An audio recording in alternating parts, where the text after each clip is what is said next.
हमने पाकिस्तान आर्मी को साफ साफ कहा कि अगर जरूरत पड़ी तो उनके घरों में घुसकर मारेंगे। वजीर-ए-आजम मोदी।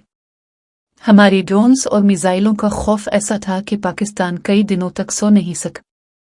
हमने दहशतगर्दों को उनके घरों में घुसकर मारा जिन्होंने हमारी बहनों का सनावरा छीना था। पाकिस्तान को अब जीने का भी एक मौका नहीं देंगे। हमारी ताकत को पूरी दुनिया ने पहचाना है और दुश्मन भी अब कांपने लगा है। ये नया भारत है, बदला लेना भी जानता है और दुश्मन को सबक सिखाना भी। इसलिए जब हमारी बहनों बेटियों का सिंदूर छीना गया तो हमने आतंकियों के फन को उनके घर में घुस के कुचल दिया।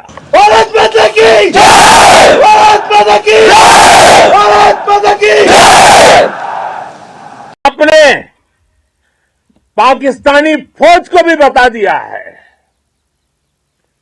पाकिस्तान में ऐसा कोई ठिकाना नहीं है जहां बैठकर आतंकवादी चैन की सांस ले सके।